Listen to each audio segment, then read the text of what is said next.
Thanks to iStockPhoto for contributing footage to this episode. Check them out at iStockPhoto.com.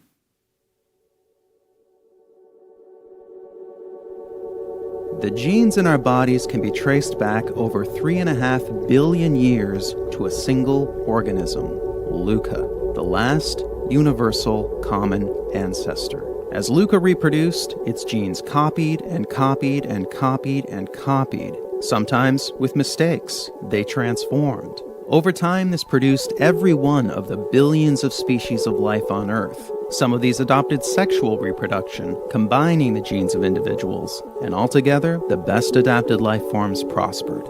This is evolution. Copy, transform, and combine. And culture evolves in a similar way, but the elements aren't genes, they're memes, ideas, behaviors, skills. Memes are copied, transformed, and combined. And the dominant ideas of our time are the memes that spread the most. This is social evolution. Copy, transform, and combine. It's who we are, it's how we live, and of course, it's how we create. Our new ideas evolve from the old ones. But our system of law doesn't acknowledge the derivative nature of creativity. Instead, ideas are regarded as property, as unique and original lots with distinct boundaries. But ideas aren't so tidy. They're layered, they're interwoven, they're tangled. And when the system conflicts with the reality, the system starts to fail.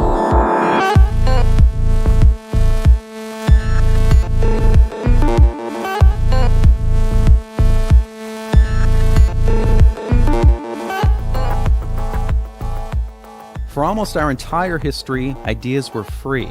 The works of Shakespeare, Gutenberg, and Rembrandt could be openly copied and built upon. But the growing dominance of the market economy, where the products of our intellectual labors are bought and sold, produced an unfortunate side effect.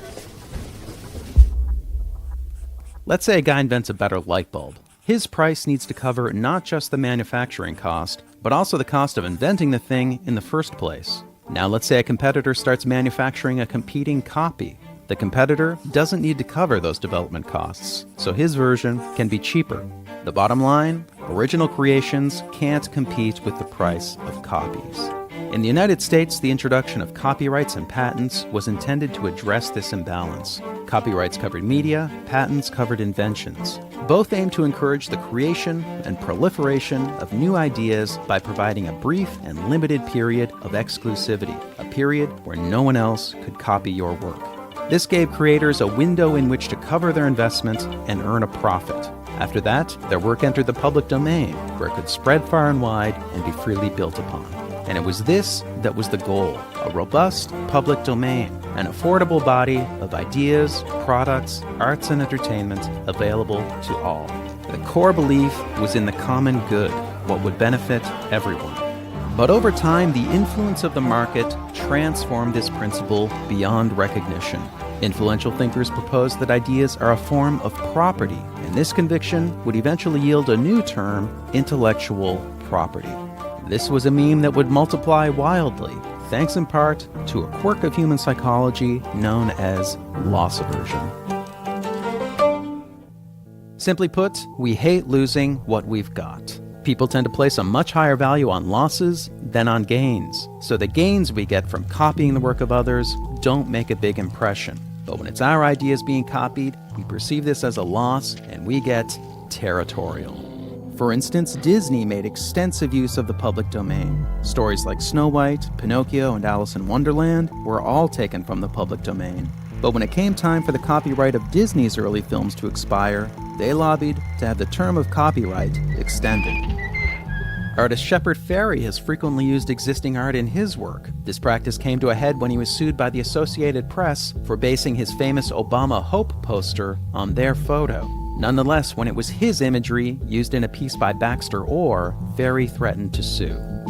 And lastly, Steve Jobs was sometimes boastful about Apple's history of copying.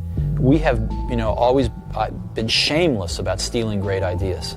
But he harbored deep grudges against those who dared to copy Apple. I'm going to destroy Android because it's a stolen product. I'm willing to go thermonuclear war on this.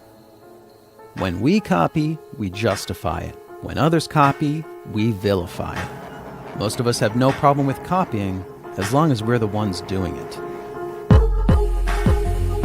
So with a blind eye toward our own mimicry and propelled by faith in markets and ownership, intellectual property swelled beyond its original scope, with broader interpretations of existing laws, new legislation, new realms of coverage, and alluring rewards. In 1981, George Harrison lost a $1.5 million case for subconsciously copying the doo-wop hit He's So Fine in his ballad, My Sweet Lord.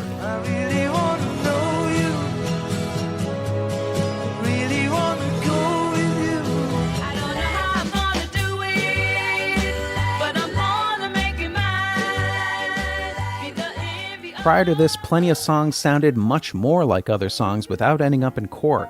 Ray Charles created the prototype for soul music when he based I Got a Woman on the gospel song It Must Be Jesus. There's a man be Jesus. Going around be Jesus. Taking names be Jesus. Oh Lord, say I got a woman way over town, good to me.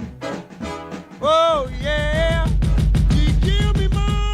Starting in the late 90s, a series of new copyright laws and regulations began to be introduced, and many more are in the works. The most ambitious in scope are trade agreements. Because these are treaties and not laws, they can be negotiated in secret, with no public input and no congressional approval.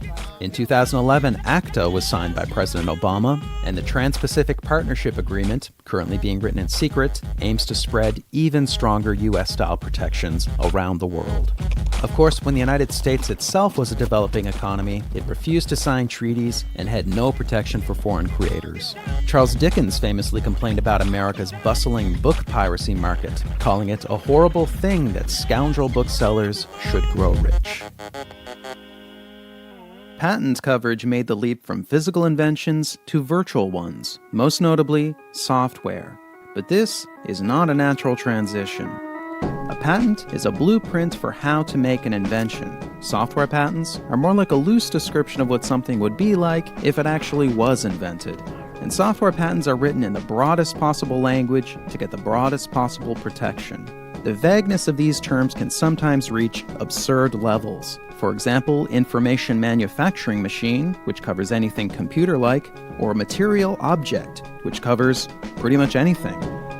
The fuzziness of software patents boundaries has turned the smartphone industry into one giant turf war.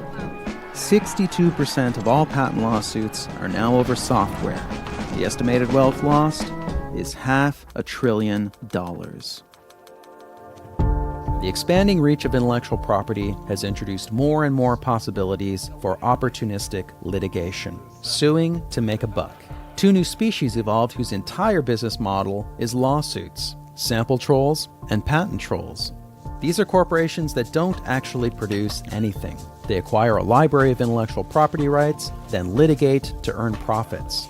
And because legal defense is hundreds of thousands of dollars in copyright cases and millions in patents, their targets are usually highly motivated to settle out of court. The most famous sample troll is Bridgeport Music, which has filed hundreds of lawsuits. In 2005, they scored an influential court decision over this 2-second sample.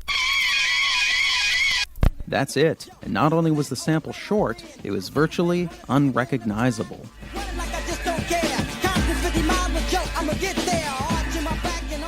This verdict essentially rendered any kind of sampling, no matter how small, infringing. The sample-heavy musical collages of hip-hop's golden age are now impossibly expensive to create.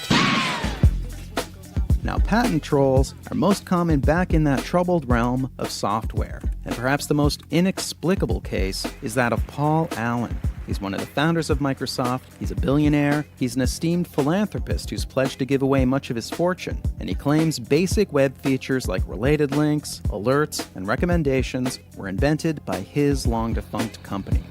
So the self-proclaimed Idea Man sued pretty much all of Silicon Valley in 2010, and he did this despite no lack of fame or fortune.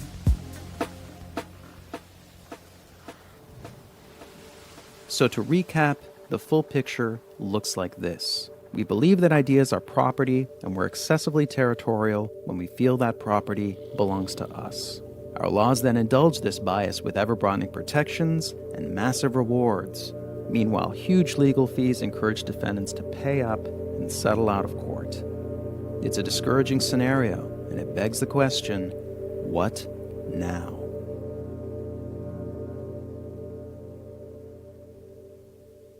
The belief in intellectual property has grown so dominant, it's pushed the original intent of copyrights and patents out of the public consciousness. But that original purpose is still right there in plain sight. The Copyright Act of 1790 is entitled An Act for the Encouragement of Learning. The Patent Act is to promote the progress of useful arts. The exclusive rights these acts introduced were a compromise for a greater purpose. The intent was to better the lives of everyone by incentivizing creativity and producing a rich public domain, a shared pool of knowledge open to all. But exclusive rights themselves came to be considered the point, so they were strengthened and expanded. And the result hasn't been more progress or more learning, it's been more squabbling and more abuse. We live in an age with daunting problems. We need the best ideas possible, we need them now, we need them to spread fast. The common good is a meme that was overwhelmed by intellectual property. It needs to spread again. If the meme prospers, our laws, our norms, our society, they all transform. That's social evolution, and it's not up to governments, or corporations, or lawyers. It's up to us.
Hi there, I'm Kirby. I made Everything is a Remix with help from these folks.